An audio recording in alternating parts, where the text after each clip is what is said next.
उद्या तुमच्या हातामध्ये सत्ता आली आणि तुमचे आमदार तिकडे गेले तर मात्र आज तुम्हाला सांगतो सगळ्यांना यापुढे एक कुणाचा उद्धव साहेब तुम आगे बढ़ो, उद्धव साहेब तुम आगे बढ़ो। सन्माननीय पक्ष प्रमुख महाराष्ट्राचे माजी मुख्यमंत्री माननीय उद्धवजी साहेब ठाकरे यांना विनंती की आपण सिंहासनाधिष्ठ छत्रपती शिवाजी महाराजांच्या प्रतिमेला पुष्पांजली अर्पण करावी। तद्वतच शिवसेना बसून घ्या। सरसेनापती वंदनीय बाळासाहेब ठाकरेंचा अरे आवाज कुणाचा? उद्धव साहेब तुम आगे बढ़ो, उद्धव साहेब तुम आगे बढ़ो। बसून घ्या, बसून घ्या, चला बसून घ्या, सर्वांनी बसून घ्या, सर्वांनी बसून घ्या। चला तुम्ही उभारल्यामुळे पाठीमागच्या लोकांना अडचण होते, बसून घ्या। शिवसेना म्हणजे शिस्तीचं दुसरं नाव आहे, शिस्त पाळा, कृपया बसून घ्या।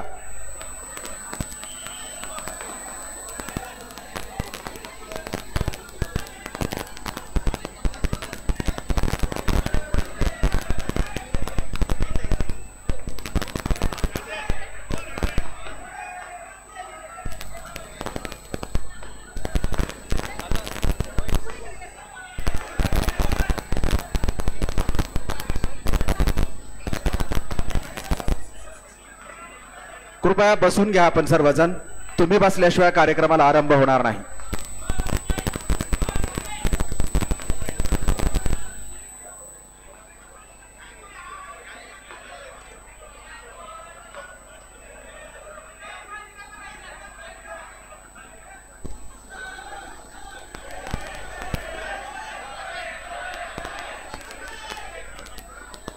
स्थानिक पदाधिकाऱ्यांनी विनंती आहे की आपण पाहुणे मंडळींना जागा मोकळी करायची।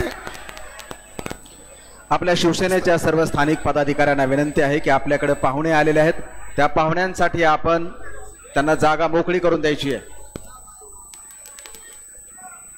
आपण पाहुण्यांसाठी जागा मोकळी करून द्यायची आहे। शिवसेना उद्धव बाळासाहेब ठाकरे जनसंवाद यात्रेमध्ये तुम्हा सर्व शिवसैनिकांचं मनपूर्वक स्वागत करतो मी धाराशिव लोकसभा आणि औसा विधानसभा संघाच्या वतीनं। बसून घ्या, समोरची मंडळ, ए दादा खाली बस, ओ राजे खाली बसा, खाली बसा, खाली बसा, हो खाली बसा।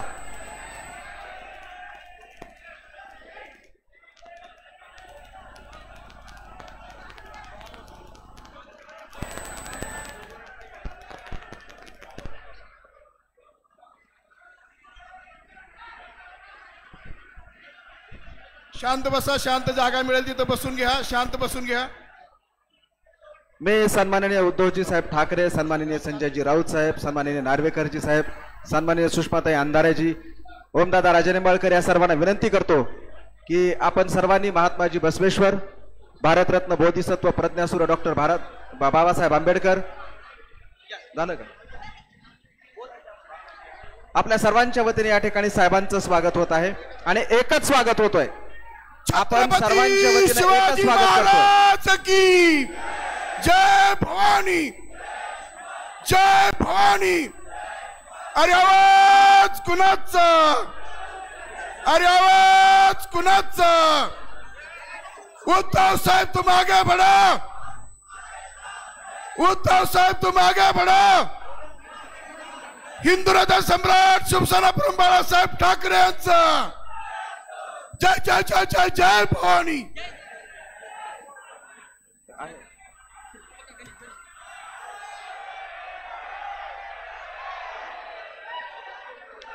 सन्माननीय पक्षप्रमुख उद्धवजी ठाकरे साहेब, त्यानंतर सन्माननीय संजयजी राऊत साहेब।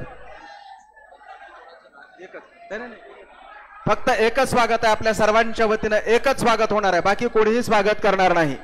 यानंतर मी सन्माननीय दिनकरजी माने यांना प्रास्ताविक करण्यासाठी मंचावर आमंत्रित करतोय। आपल्या तालुक्याचे माजी आमदार जिल्हा प्रमुख दिनकरजी माने यांना विनंती की आपण आपलं प्रास्ताविक पर मनोगत आम्हा सर्वांच्या हवाली करावं। आपल्या सर्वांच्या वतीने एकच स्वागत झालेलं आहे, मी सर्वांना विनंती करतो सर्वांनी बसून घ्यावं।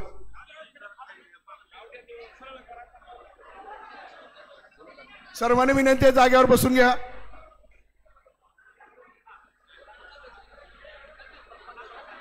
मी माननीय विरोधी पक्षनेते आदरणीय अंबादासजी दानवे साहेब यांना मंचावर आमंत्रित करतो. त्यांना विनंती करतो की त्यांनी आम्हा सर्वांशी संवाद साधावा. टाळ्यांच्या प्रचंड गजरात आपण अंबादासजी दानवे साहेबांचं स्वागत करूया. ऐकूया त्यांचं हे निवेदन.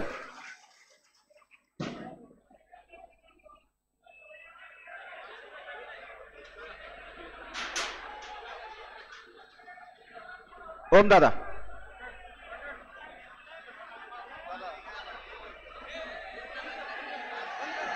जनसंवाद यात्रेच्या निमित्तानं माझी विनंती आहे तुम्हाला सगळ्याला, आपण शिवसैनिक आहेत, शिवसैनिकांनी शिस्त मोडायची नाही. शिवसैनिक मला माहिती आहे तुम्हाला दिसना गेलंय, पण थोडं संयमानं घ्या, थोडं धीरानं घ्या, तसं करू नका. आपण शिवसैनिक आहो का नाही. आज या ठिकाणी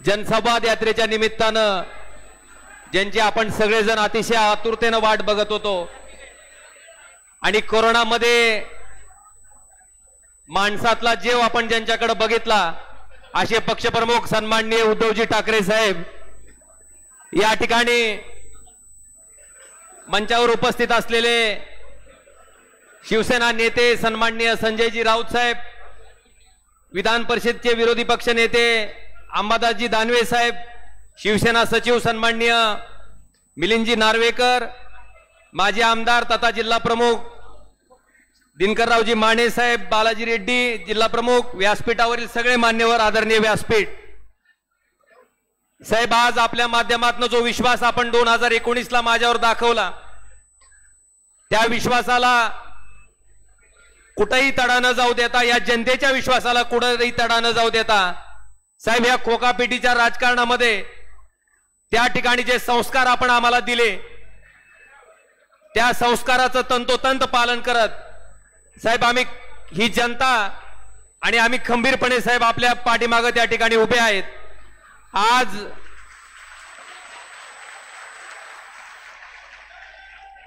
साहेब लोक म्हणतात आमदार गेले, खासदार गेले, पण साहेब मी एवढंच म्हणेन की उद्धवजी ठाकरे साहेब आम्हाला पुरेसे आहेत, त्याच्यापेक्षा दुप्पट आमदार आणि दुप्पट खासदार आम्ही त्या ठिकाणी आणून दाखवू. आज या ठिकाणी आम्ही काम करत असताना आपण बघितलंय साहेब, कोरोनाचा कालावधी आम्ही बघितलाय. त्या कोरोनाच्या कालावधीमध्ये जेव्हा आपण फेसबुकला येत होतात, जनतेशी संवाद साधत होतात, तेव्हा कोण मुख्यमंत्री आम्हाला बोलतोय असं कधीच वाटलं नाही साहेब. आमच्या कुटुंबातला एक सदस्य आमच्याशी बोलतोय, ही भावना त्या ठिकाणी आमची तुमच्या बरोबर होती. ज्यावेळेस आपण वर्षा बंगला सोडला, तो वर्षा बंगला सोडत असताना ज्या माणसाचा राजकारणाशी तीळ मात्र संबंध नाही अशा सर्वसामान्य माझ्या माता भगिनीच्या डोळ्यामध्ये सुद्धा साहेब अश्रू होते, आसू होती. आणि त्या आसवाची किंमत ही जनता त्या ठिकाणी जेव्हा कधी सार्वत्रिक निवडणुकीमध्ये संधी मिळेल त्यावेळेस त्या आसवाची किंमत ही जनता मोजल्याशिवाय राहणार नाही, हे सुद्धा मी आवर्जून या आजच्या कार्यक्रमाच्या निमित्तानं सांगतो. आणि आपल्याला साहेब एवढंच सांगतो की मागच्या वेळेस आम्हाला नेहमी त्या ठिकाणी बोललं जातंय की मोदी होते, मोदी होते, पण साहेब मला त्यांना आठवण करून द्यायचे की ह्या ठिकाणी नरहिरेताई खासदार होत्या, या ठिकाणी शिवाजी बापू कांबळे खासदार होते, त्यावेळेस मोदीचा राजकीय जन्म सुद्धा झालेला नव्हता. त्यावेळेस सुद्धा शिवसेना प्रमुख बाळासाहेब ठाकरेंना मानणारा शिवसैनिक त्या ठिकाणी होता आणि सलग 3 वेळेस खासदार मोदींचा राजकारणात प्रवेश नसताना त्या ठिकाणी निवडून द्यायचं काम इथल्या सामान्य शिवसैनिकांनी केलंय. आणि आपल्याला एवढंच सांगतो साहेब, येणाऱ्या भविष्य काळामध्ये सुद्धा मी मागच्या वेळेस 1,27,000 मतांना त्या ठिकाणी निवडून आलो होतो. आपल्याला खात्रीनं सांगतो साहेब की 1,27,000 पेक्षा 1 मत तरी आगाव घेईन. त्याच वेळेस त्या ठिकाणी बाळासाहेबाचा शिवसैनिक आणि आपला शिवसैनिक म्हणून सांगेन. एवढंच मी या ठिकाणी नम्रपणे नमूद करतो. आणि निश्चितपणे आपल्याला साहेबांना ऐकायची उत्सुकता आहे, त्याच्याबद्दल आपल्यामध्ये आणि साहेबांमध्ये न येता माझ्या शब्दांना विराम देतो. धन्यवाद. धन्यवाद ओमदादा. यानंतर मी सन्मानाने आमंत्रित करतोय आदरणीय विरोधी पक्षनेते श्रुत अंबादासजी दानवे साहेब. जोरदार टाळ्यांच्या गजरात आपण दानवे साहेबांचं स्वागत करूया.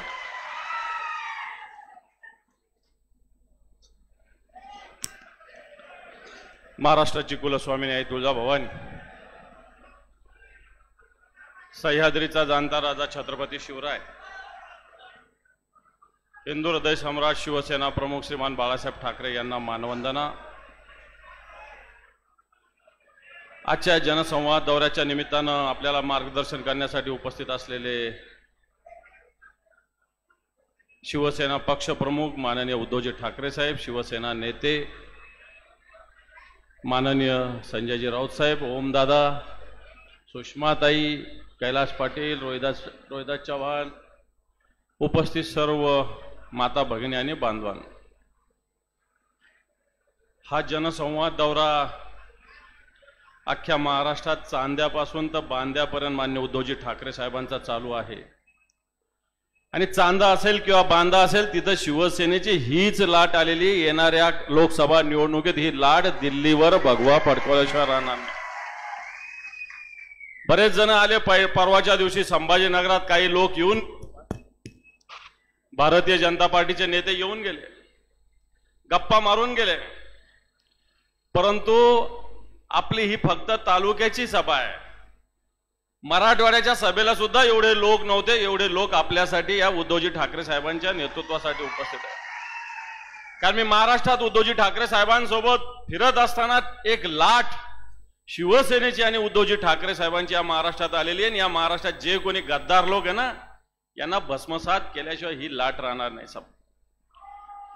आपण आज या महाराष्ट्रात फिरत असताना या महाराष्ट्रातले वेगवेगळे विषय, आज या महाराष्ट्रात गद्दार लोकांचं सरकार काम करत आहे।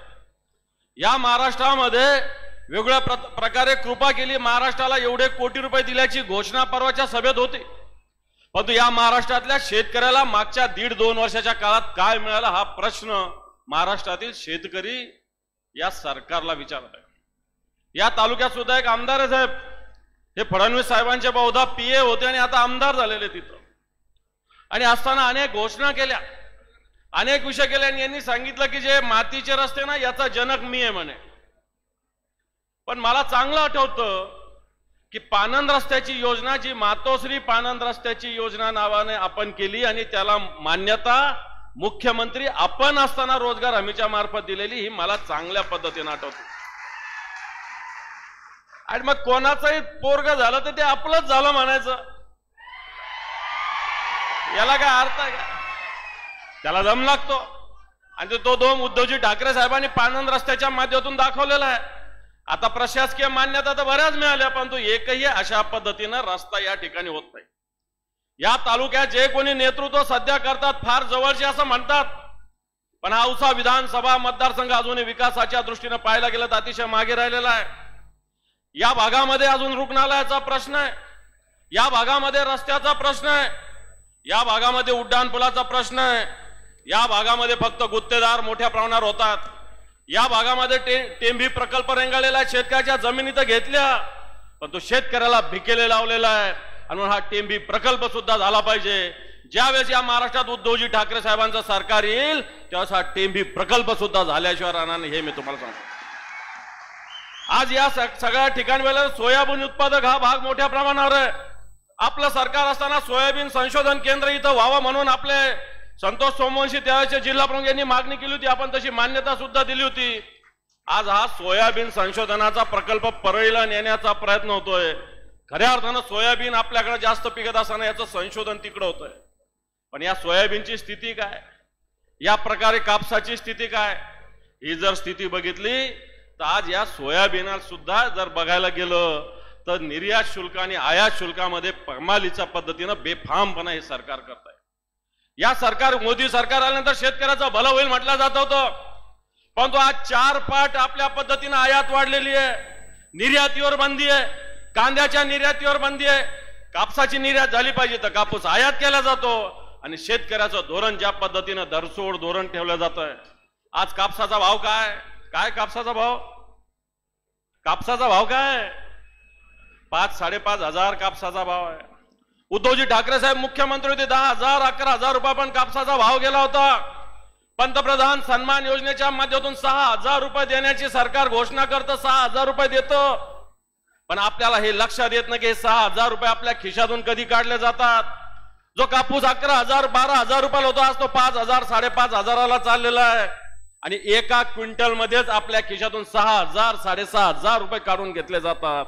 आणि म्हणे शेतकरी विरोधी सरकार या महाराष्ट्रात आहे, शेतकरी विरोधी सरकार या देशात आहे, गुंडाराज निर्माण करणारं सरकार या राज्यात आहे. दिवसा ढवळ्या पोलीस स्टेशन मध्ये गोळ्या मारल्या जातात आणि असं राज्य येणाऱ्या काळात निश्चित परिवर्तन होणार आहे आणि हे परिवर्तन उद्धवजी ठाकरे साहेबांच्या नेतृत्वाखाली होणार आहे. आणि धाराशिव हा मतदारसंघ औसा या धाराशिव मध्ये येत असताना ओमराजे सारखा एक तरुण तडफदार आपला खासदार आहे, एक सर्वसामान्य माणसाच्या हाकेला ओ देणार आहे, दिवस असो रात्र असो त्याच्या मदतीसाठी धावणारा एक ओमराजे सारखा खासदार आहे. आणि म्हणून येणार का दिल्ली असो की मुंबई असो ही शिवसेनेचीच राहणार, उद्धव साहेबांचीच राहणार आणि राहत असताना औसा सुद्धा मागे राहू नये अशा प्रकारचा संकल्प आपण करायची विनंती करतो आणि थांबतो. जय हिंद, जय महाराष्ट्र.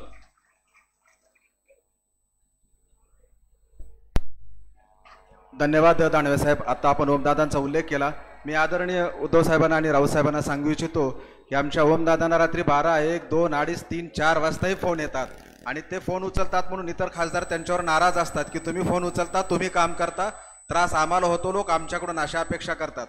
एकदा ओमदादांसाठी जोरदार टाळ्या.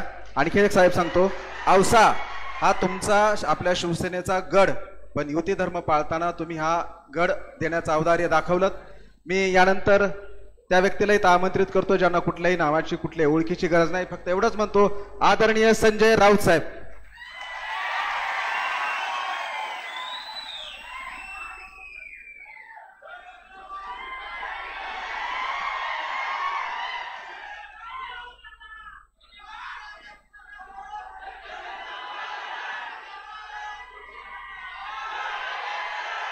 शिवसेनेचे आदरणीय पक्षप्रमुख माननीय उद्धव ठाकरे साहेब, विरोधी पक्षनेते अंबादासजी दानवे, तुमच्या सगळ्यांचे लाडके खासदार ओमराजे निंबाळकर, सुषमाताई अंधारे, व्यासपीठावरील सर्व शिवसेनेचे महाविकास आघाडीचे नेते आणि या तप्त उन्हात जमलेले सगळे औषधातले शिवसैनिक बंधूंनो, ही अक्षरशः वरती सूर्य आग ओकतोय आणि इकडे तुम्ही असे तापलेले आहात. ही आग अशीच कायम ठेवा. ठेवणार ना?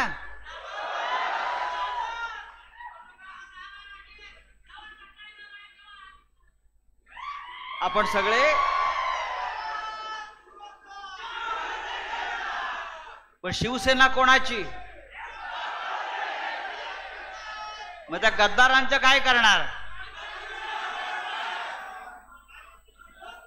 शिवसेना फक्त बाळासाहेब ठाकरेंची आणि शिवसेना माननीय उद्धव ठाकरे साहेबांची. या महाराष्ट्रामध्ये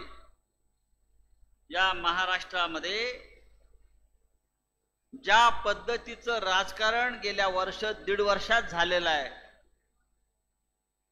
हे आपल्या मराठी माणसाच्या पाठीत खंजीर खुपसणारं राजकारण आहे.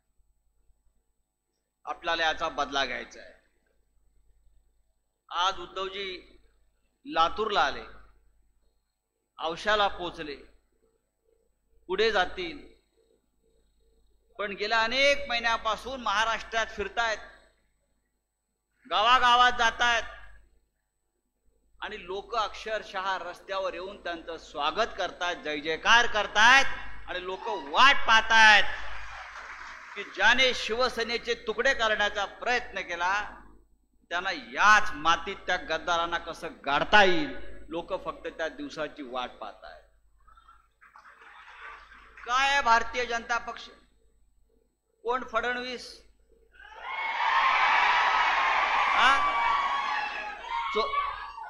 चोरांचे सरदार?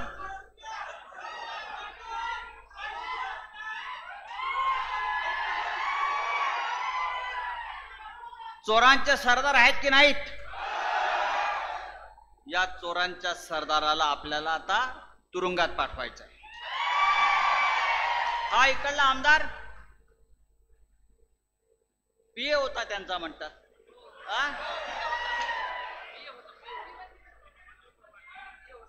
अभिमन्यू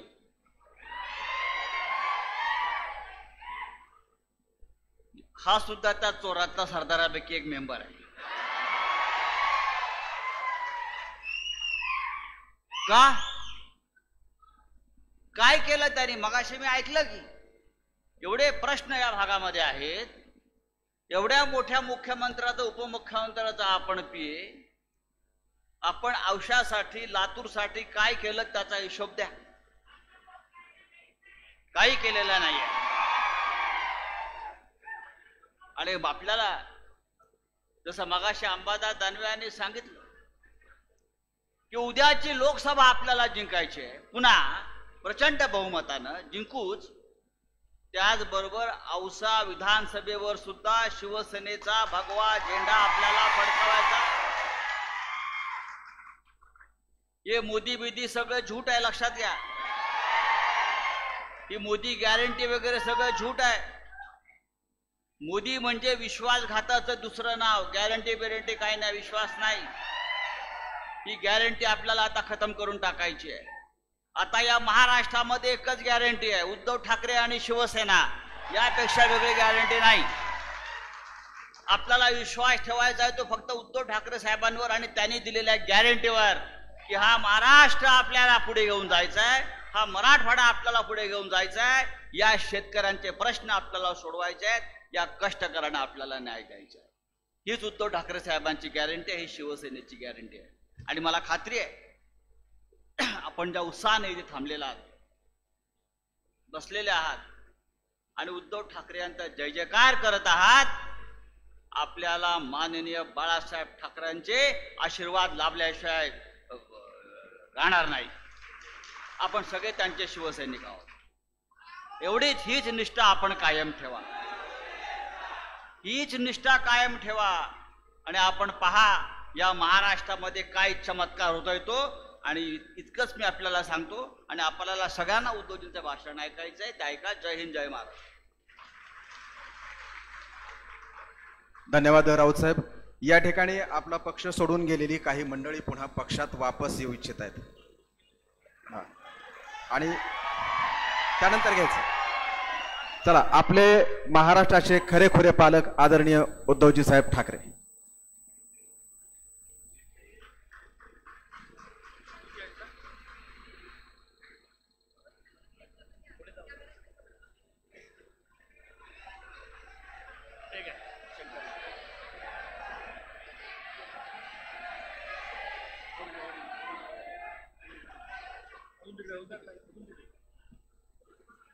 अजून तिकडे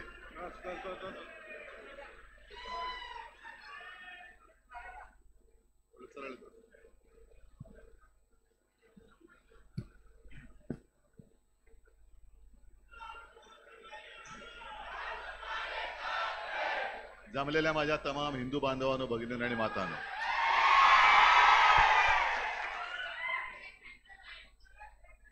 मी आज येताना पेपर मध्ये वाचलं, नाही नको अरे घेऊन जा, की कोणीतरी गद्दारांपैकी एकाने माझ्यावर टीका केली की मी जो का आज फिरतोय कुटुंब संवादासाठी, त्यांनी असं म्हटलं की हे आता मुख्यमंत्री नाही आहेत पण मुख्यमंत्री असल्यासारखेच फिरतायत. पण माझ्या लक्षात आलं मी मुख्यमंत्री नाहीये, कारण मुख्यमंत्र्यांच्या कार्यक्रमाला रिकामे सभा खुर्च्या असतात, माझे मंडप असतील, मैदानं गच्च भरलेली असतात, त्याच्यामुळे मी मुख्यमंत्री नाही हे मला माहिती आहे. 1-2 दिवसापूर्वी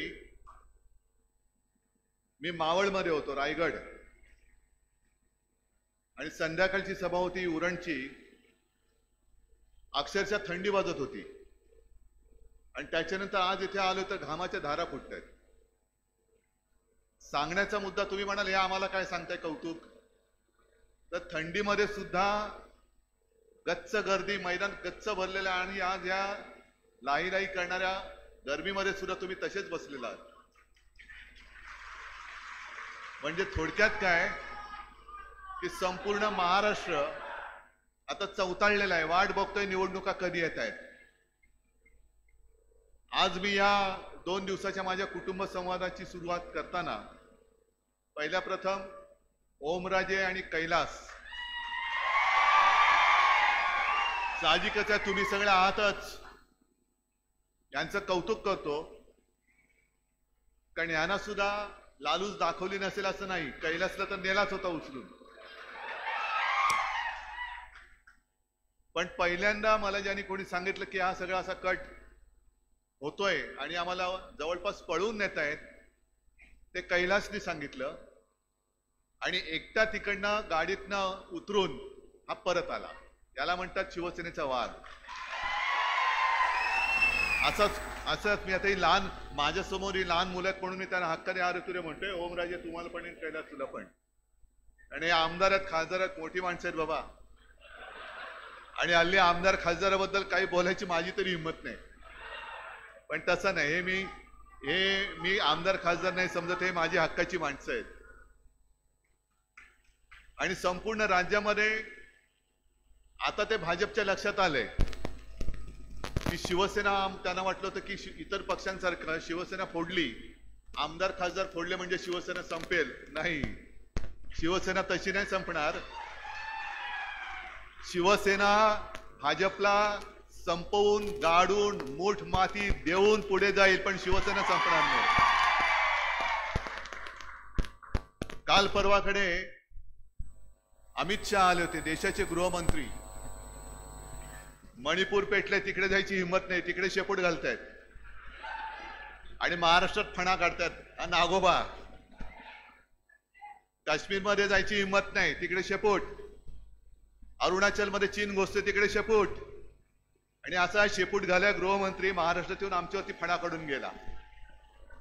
माझ्यावरती काय बोलला ते दुसऱ्या नंतरच्या सभांमध्ये मी त्याचा समाचार घेईनच. पण यांची हिंमत होत नाही तिकडे जायची. आणि बोलताना काय बोलून गेले की हे महाविकास आघाडी म्हणजे आपण जे काय आहोत. आता सुद्धा माझ्या व्यासपीठावर काँग्रेसची सुद्धा लोक आहेत, राष्ट्रवादी आहेत, मला ठिकठिकाणी स्वागतासाठी काँग्रेस पण आहे, राष्ट्रवादी सुद्धा आहे, अगदी वंचितची लोक आहेत, मुस्लिम सुद्धा आहेत, सगळे जातपात धर्माचे लोक स्वागतासाठी येतात. पण अमित शहाने एक नवीन शोध लावला की महाविकास आघाडी म्हणजे पंक्चर झालेली रिक्षा आहे. ठीक आहे, आमची तर रिक्षा पंक्चर झाले कारण आमची रिक्षा साध्या माणसाची आहे. पण तुमचं ट्रिपल इंजिनचं जे काय चाललंय, ट्रिपल इंजिन सरकार, त्याला तर भ्रष्टाचाराची चाकं लागलेत.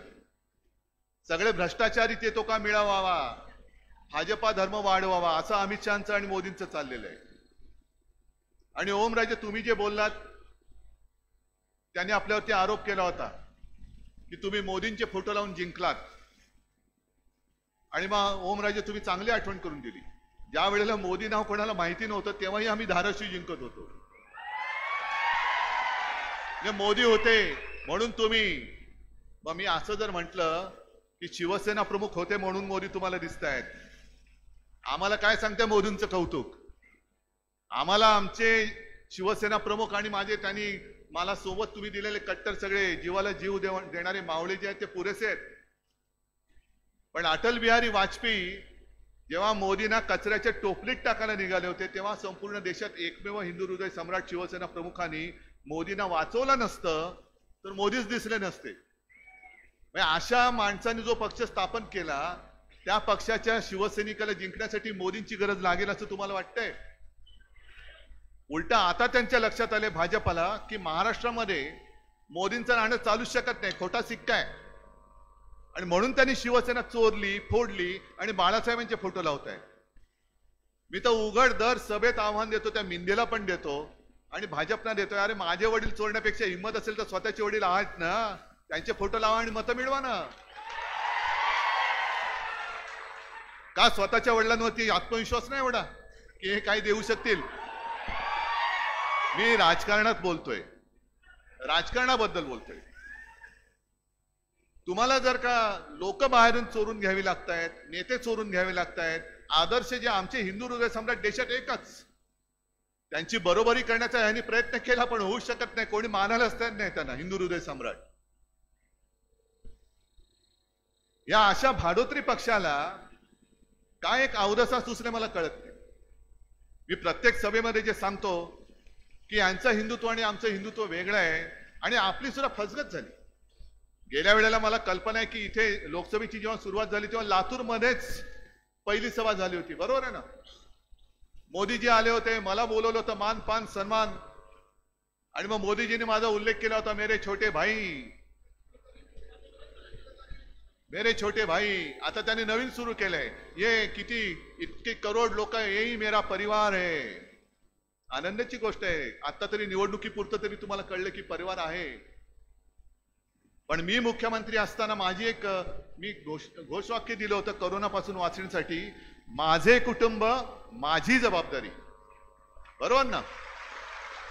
मोदीजी तुम्ही अर्धीच गोष्ट दिली, मेरा परिवार. जिम्मेदारी कौन लेने वाला है वो नहीं बताया.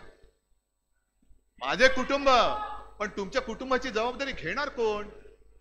जसं आज सुद्धा मी सांगतोय महाराष्ट्र माझं कुटुंब आहे आणि त्याची जबाबदारी माझ्यावर आहे. मी घेतोय महाराष्ट्राची जबाबदारी. तुम्ही तर 10 वर्ष पंतप्रधान होतात, असंच आता जून मध्ये बोलण्याची वेळ येणार आहे. काँग्रेसने काय केलं, यांनी काय केलं. बरं, साधा एक प्रश्न तुम्हाला विचारतो. हे जे आता त्यांनी जे काही कार्य लावले तेच रेकॉर्ड, म्हणजे आता तुम्हाला आताच्या पिढीला रेकॉर्ड काय कळणार नाही. आम्ही लहान होतो तेव्हा ते रेकॉर्ड यायची, एक तो HMVचा कुत्रा यायचा, हिज मास्टर्स व्हॉइस, आणि ते रेकॉर्ड यायची. ती रेकॉर्ड अशी फिरायची, जुन्या लोकांना कदाचित माहिती असेल, आणि मग त्याच्यावर ती पिन ठेवली जायची आणि ती पिन कधी कधी अडकायची आणि अडकली का तेच वाक्य परत वाजायचं. तसं मोदी शहांची रेकॉर्ड अडकली आता. त्यांनी तेच चालवले. नेहरूने काय केलं, काँग्रेसने काय केलं, काँग्रेसने देश लुटला.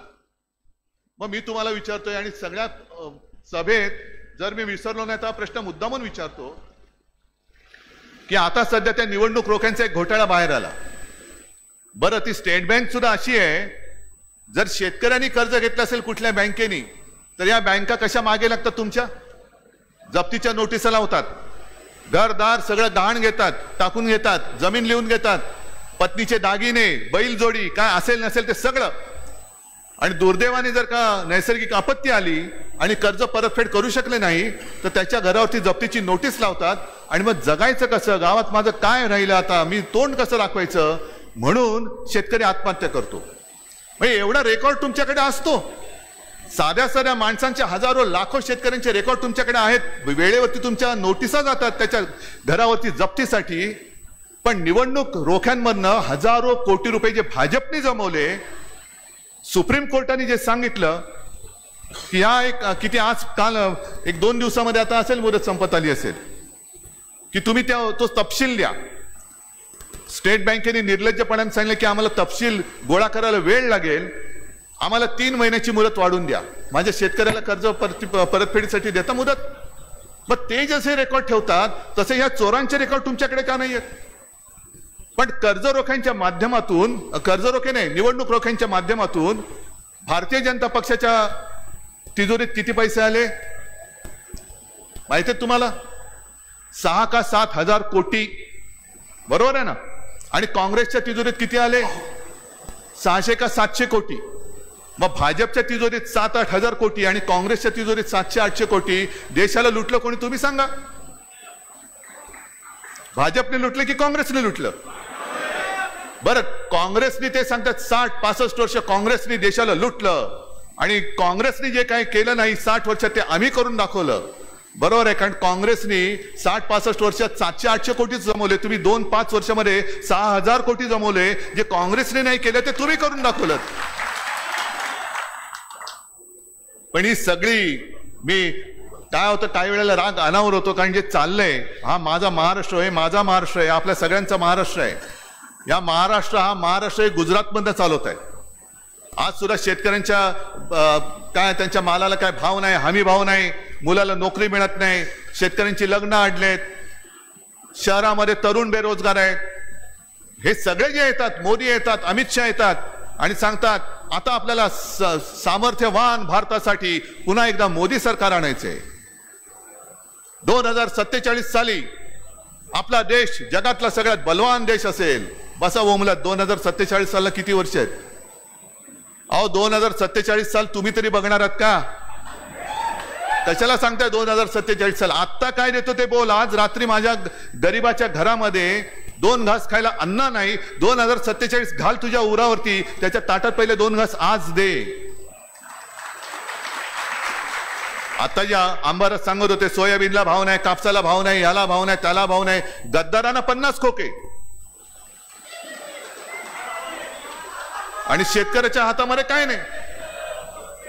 बरं, इकडे सुद्धा आपल्या संतोष सोमवंशीनी सोयाबीनसाठी संशोधन केंद्राची मागणी केलीच होती. आम्ही जे विषय सोडवायला मागत होतो ते बाजूला ठेवले. गेल्या 8-10 दिवसापूर्वी जे आपले एक अर्थसंकल्प त्यांनी मांडला, अंतरिम म्हणजे तात्पुरता, तो सगळा अर्थसंकल्प मी त्या सभागृहात बसून ऐकला म्हणजे ते सांगत होते, तो सांगताना मी बघितलं त्यांना. आणि माझी जी प्रतिक्रिया दिली की हा सगळा अर्थसंकल्प हे यांचे सगळे मित्र, सगळे सोयरे आहेत, त्यांच्या तिजोऱ्या भरण्यासाठी आहेत. कॉन्ट्रॅक्टर, हा सगळा जो काय अर्थसंकल्प आहे, इथे हजारो कोटीचं काम, इकडे रस्ता देणार, तिकडे रस्ता देणार, हा रस्ता देणार, तो पूल करणार, हजारो कोटीची कॉन्ट्रॅक्ट. कॉन्ट्रॅक्टर जोमात आणि माझा शेतकरी कोमात, असा हा अर्थसंकल्प आहे. एक बातम्या ऐकल्यानंतर सुद्धा अशी चीड येते. आता हे जे बसलेत मिंडे तिकडे, घटनाबाह्य मुख्यमंत्री, त्यांनी तर एक आदेशच काढलेला आहे. या मार्च शेवटापर्यंत जाहिरातींसाठी जवळपास 84 का 85 कोटी रुपये त्यांनी मंजूर करून टाकले. 84 का 85 कोटी. नुसती उधळपट्टी, यांचे नुसते दाढीवाले फोटो बघायचे आम्ही. ते वर्तमानपत्रासाठी काही कोटी, टीव्हीसाठी काही कोटी, बस स्टँडवरती काही कोटी, नुसते जाहिरात पाहिजे. दिलं काय तुम्हाला? मी जर का तिकडे असतो तर त्या 84 कोटीची जाहिरात करण्यापेक्षा मी माझ्या शेतकऱ्यांना हक्काचा भाव दिला असता. काढा 84 कोटीला कितीने भागायचं ते भागा, आणि कमीत कमी किती पैसे शेतकऱ्याला दिले म्हणजे किती शेतकऱ्यांचं एक भलं होऊ शकतं, ते भलं आपल्या महाविकास आघाडी सरकारने नक्की केलं असतं. आम्ही कामं खूप केली, पण जाहिराती नाही करत बसलो. कारण कामं केली ती केली, आणि ती कामं मी जाहीरपणाने विचारतो. आज सुद्धा शेतकरी इकडे आलेत ना? आलेत की नाही आलेत? किती आलेत? आलेत नाही एवढे. मग महाविकास आघाडी सरकारने जे 2 लाखापर्यंत पीक कर्ज माफ केलं होतं, मुक्त केलं होतं, ते तुम्हाला मिळालं होतं की नव्हतं मिळालं? आणि संपूर्ण महाराष्ट्रामध्ये मी विचारतोय, कुठे मी जाहिरात केली? मी कर्जमुक्त केलं. आता येणार उद्धव सरकार. नाही, माझं सरकार नाही, जनता जनार्दनाचं हे सरकार आहे, शेतकऱ्याचं सरकार आहे. ही जी त्यांच्या डोक्यामध्ये मस्ती घुसलेली आहे, मी म्हणजे मीच, माझ्या पलीकडे कोणी असता कामा नये. मोदी सरकार, मोदी सरकार, एक मोदी सरकार, मोदी सरकार. मोदी सरकार आणलं कोणी? आपणच आणलं होतं, आपणच आणलं होतं. पण अटल बिहारी वाजपेयी जेव्हा पंतप्रधान होते तेव्हा ते सांगायचे की अटल सरकार नव्हतं, ते युतीचं सरकार होतं, युती सरकार होतं. हा जेव्हा मी पण यांच्या डोक्यात घुसलेला आहे. आमच्यावरती तुम्ही घराणेशाहीचा आरोप करता, त्याचाही समाचार मी संध्याकाळी घेईन. पण घराणेशाही तुम्हाला नकोय, पण आम्ही तुमच्या एकाधिकारशाही विरुद्ध आहोत. तुम्ही जे सगळीकडे मी अरे सारी गोष्ट आहे. आज सुद्धा तुम्ही बघितलं, ते मी सांगतोय म्हणून मी नाही केलं, ही माझी पहिल्यापासूनची पद्धत आहे. हा एवढा मोठा हार, हा नुसता मी हार नाही म्हणत, या हारामध्ये तुमच्या भावना असतात. या हारामध्ये नुसतं फुलांचं ओझं नाही, त्या फुलांमध्ये तुमच्या भावना असतात, तुमचं प्रेम असतं. आणि आता सुद्धा तुम्ही बघितलं असाल की एक तर एवढा मोठा हार, मी एवढा काही मोठा झालेला नाही याची मला खात्री आहे, याची मला एक जाणीव आहे. पण मी हा एवढा मोठा हार बघितल्यानंतर मी सगळ्यांना सांगतो, अंबादास या, सुषमाताई या, संजय या, ओमराजे, कैलास, सगळ्यांना मिळून, कारण तुम्ही सगळे सोबत आहात म्हणून मी आहे, तुम्ही आहात म्हणून मी आहे. पण ही आपली वृत्ती आपण दाखवतोय. मध्ये टीव्हीवरती नाही येणार, पण युट्यूबवरती एक व्हिडिओ अजूनही असेल, जे राजनाथ सिंह आपल्या देशाचे आता कोण मंत्री आहेत ना रे, संरक्षण मंत्री, म्हणजे स्वतःचं संरक्षण कसं बसं करतील बहुतेक या निवडणुकीमध्ये त्यांना उमेदवारी मिळाली तर. कारण गडकरींचा पत्ता अजून तरी कापलेला आहे. ज्याच्यावरती बेहिशोबी मालमत्ता गोळा केली त्या कृपाशंकर सिंगचं नरेंद्र मोदी आणि अमित शहा बरोबर नाव पहिल्या यादीमध्ये. पण गडकरी जे भाजपचे कट्टर कार्यकर्ते, RSSचे कट्टर कार्यकर्ते, आज पहिली यादी जाहीर होऊन 4 दिवस झाले, सगळं सामसूम. गडकरींना सुद्धा तिकीट मिळेल की नाही, राजनाथजींना मिळाले की नाही माहिती नाही, मिळणार आहे की नाही मला माहिती नाही. पण राजनाथ जेव्हा अध्यक्ष होते त्यावेळेला त्यांनी मोदीजींचं नाव पंतप्रधान पदासाठी सुचवलं होतं. आणि मध्ये जो काय मी व्हिडिओ पाहिला, असाच मोठा हार आणला, सगळ्यांना वाटलं, राजनाथला वाटलं आपण पण घुसायचं, म्हणून ते घुसले. अमित शहानी वगैरे नुसते डोळेवर केले, त्यांचं पुन्हा डोकं बाहेर काढलं आणि मग फक्त मोदी उभे राहिले. अरे हा एवढा गर्व, अहंकार नाही, बरोबर नाहीये. जिथे जिथे गर्वाचे घर खाली ज्याला म्हणतो, तसं आज भाजपचं आणि मोदींचं होणार आहे. गर्वाचे घर खाली केलंच पाहिजे. हा गर्व असायला पाहिजे. आम्ही छत्रपती शिवाजी महाराजांचे मावळे आहोत, आम्हाला गर्व आहे. आम्ही महाराष्ट्राचे सुपुत्र आहोत, आम्हाला गर्व आहे. होय, आम्ही हिंदुत्ववादी आहोत, आम्हाला गर्व आहे. पण आम्ही मोदींचे अंधभक्त आहोत ह्याचा गर्व आम्हाला कदापि होणार नाही. आणि असा गर्व ज्यांच्याकडे आहे त्यांनी त्यांच्या पालख्या व्हाव्या, आम्हाला त्याची शिकायत पडलेली नाहीये. हा खरा औसा मतदारसंघ, मगाशी उल्लेख झाला, ते कोणाला तरी PA साठी. आणि एक खरं आहे, कारण जागा वाटप झाल्यानंतर, कारण हा मतदारसंघ आपल्या दिनकररावने 2 वेळा जिंकला होता ना, आणि हा आपला आहे, आपला मतदारसंघ आहे, आपला मतदारसंघ आहे.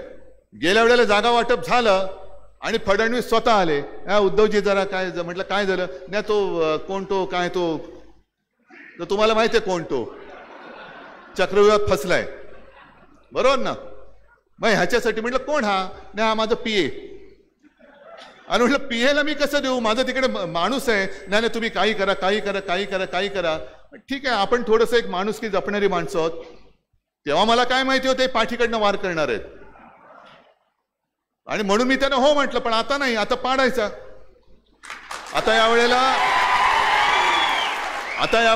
खासदार तर निवडून आलाच पाहिजे, आणायलाच लागेल.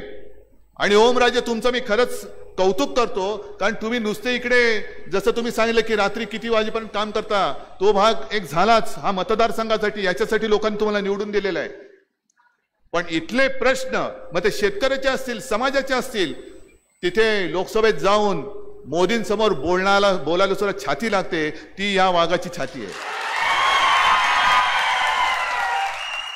कारण आता सगळे जे काही शेपूट घालून पळाले तिकडे, कारण हिंमत नाही ना, डोळे वर करून बघायची काय, नुसते झापडं लावून आतमध्ये जातात आणि झापडं लावून बाहेर येतात.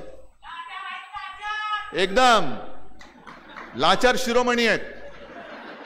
आणि म्हणून जे काही त्यांनी जो खेळ केलाय, म्हणून मी कुटुंब संवाद का म्हणतो, की आपली शिवसेना जी शिवसेना प्रमुखांनी मराठी माणसाच्या न्याय हक्कासाठी आणि हिंदुत्वासाठी म्हणून स्थापन केली, हे जे काय सांगतात की यांनी बाळासाहेबांचे विचार सोडले. बाळासाहेबांनी असं कधीही सांगितलं नाही की जन्मभर तुम्ही भाजपच्या आणि मोदींची पालखी व्हा, असं कधीही सांगितलं नाही, अजिबात नाही. आणि ज्या ज्या वेळेला पाठीमध्ये वार होतो तेव्हा कोथळा काढायची शिकवण आम्हाला छत्रपती शिवाजी महाराजांनी दिलेली आहे. जे त्यांनी आपल्या सोबत केलंय तुम्हाला पटलंय? जो लवादाने निर्णय दिलाय नार्वेकर, आता हे अध्यक्ष महोदय एका पक्षाचे उमेदवारी घेऊन ही लोकसभा लढणार आहे असं म्हणतायत. अशी जर का तिकडे न्यायदान करणारी माणसं, जसं पश्चिम बंगालमध्ये झालं, आज त्याच्यावरती एका वृत्तपत्राने अग्रलेख लिहिलाय की एका न्यायमूर्तींनी राजीनामा दिला आणि भाजपात गेले निवडणूक लढायला. पण सगळ्यात महत्वाचं म्हणजे त्याच्यात त्यांनी म्हटलेलं आहे की भारतीय जनता पक्ष मला संपर्क करत होता, मीही त्यांच्या संपर्कात होतो. असा माणूस किती वर्ष तिकडे न्यायमूर्तीच्या खुर्चीत बसला होता? ही अशी संपूर्ण पद्धत नासून टाकायला निघाली आहेत. आणि त्याच्यासाठी एकच शेवटचं न्यायालय हे माझ्या जनतेचं न्यायालय आहे. त्या जनतेच्या न्यायालयात मी आलेलो आहे. आणि मला खात्री आहे तुम्ही डोळे उघडे ठेवून सगळे बघता आहात. यांच्या भूलथापानं तुम्ही फसणार नाही याची मला खात्री आहे ना. कारण नाहीतर येतील परत. भाई और बहनों, 2050 तक आप सभी लोगों पर मैं चांद पर घर दे दूंगा, ये मेरी गॅरंटी आहे. अरे 2050 तुम्ही पण नाही बघणार, आम्ही पण नाही बघणार. घर कोण बघणार, कुठे जाणार? तुम्ही तुमचे त्या नावाने घर भरणार आहात हे आम्हाला कळतंय. पण ही मोदी गॅरंटी म्हणजे इतर पक्षातल्या लोकांसाठी ती गॅरंटी आहे. नमो महारोजगार मेळावा असं त्यांनी काहीतरी नाव ठेवलेलं आहे. नमो महारोजगार म्हणजे काय? इतर पक्षात जेवढे भ्रष्ट असतील त्यांना स्वतःच्या पक्षात घेऊन मंत्रिपद द्यायची आणि कामाला लावायचं. म्हणजे तुम्ही किती भ्रष्टाचार केलाय? 5 कोटी, चला 50, थांब जरा, 500 कोटी, ये 70,000 कोटी, अरे बाबा ये 70,000 कोटी घोटाळा केला यांनी. याला तर उपमुख्यमंत्रीच केला पाहिजे. 70,000 कोटी ज्याच्यावरती आरोप केले त्याला उपमुख्यमंत्री केला असेल तर मुख्यमंत्र्यांचं गणित काय असेल मला नाही माहिती. पण आज हीच मोदी गॅरंटी आहे की किती पण भ्रष्टाचार करा, किती खा, भाजपात या, आपका बाल भी बाका नहीं होगा, ये मोदी गॅरंटी आहे. आणि त्या गॅरंटीलाच आपल्या छत्रपतींची शपथ घेऊन, आई तुळजाभवानीची शपथ घेऊन महाराष्ट्राच्या मातीमध्ये गाडून टाकायचे, पुरून टाकायचे. आणि मला खात्री आहे की तुम्ही एकदा जर का चवताळून उठलात तर महाराष्ट्रासमोर कोणतेही असं आव्हान राहत नाही की जे अशक्य आहे. आणि त्या विजयासाठी नव्हे, मी तर त्या विजयाची जबाबदारी अगदी एक खासदार आणि आमदाराच्या विजयाची गॅरंटी ही तुमच्याकडनं घेतोय. विजयाची गॅरंटी तुम्ही मला द्यायची आहे. आणि कदाचित मी प्रचाराच्या सभेला येणार नाही, उलट मी तर आता असं ठरवतोय की प्रचाराच्या सभेला जायचंच नाही. चालेल ना रे? पण विजयाच्या सभेला यायचं, विजयाच्या मिरवणुकीला यायचं आणि वाजत गाजत पहिला मला आपला खासदार आणि त्याच्यानंतर आपला आमदार दोन्ही विजयाच्या सभेला तुम्ही बोलवल्याशिवाय राहणार नाही अशी खात्री बाळगतो आणि आपली रजा घेतो. जय हिंद, जय महाराष्ट्र. कोणीही उठणार नाही. थोडा कार्यक्रम बाकी आहे. कोणीही उठणार नाही. आदरणीय उद्धवजी साहेब, काही मंडळी आपल्याला सोडून गेली होती, त्यांना परत पक्षामध्ये यायचं आहे. आणि 18 तांड्यावरचे 300 लोक आहेत, त्यातले प्रातिनिधिक 5. ईश्वर पाटील, संतोष मोगे, राहुल बिराजदार, समीश पट्टे, सिद्धेश्वर उपरे, त्यानंतर अविनाश राठोड, प्रकाश राठोड, रणजित चव्हाण, विनोद पवार, संदीप राठोड.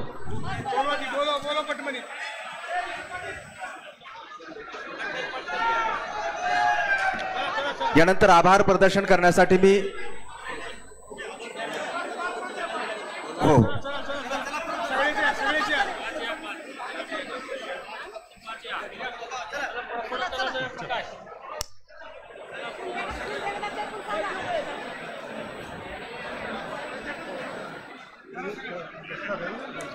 साहेब निघत नाही तोपर्यंत कोणीही आपली जागा सोडू नका.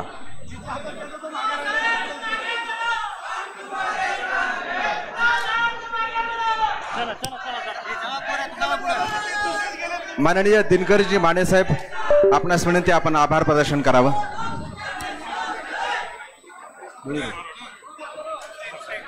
दिनकर माने साहेबांच्या आदेशानं मी आभार प्रदर्शन करतोय.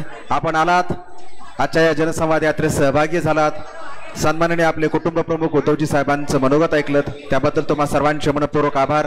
पत्रकार बांधवांचे आभार, ध्वनी सक्षम यंत्रणा पुरवणाऱ्या बंधूंचे आभार, सर्वांचे आभार. धन्यवाद.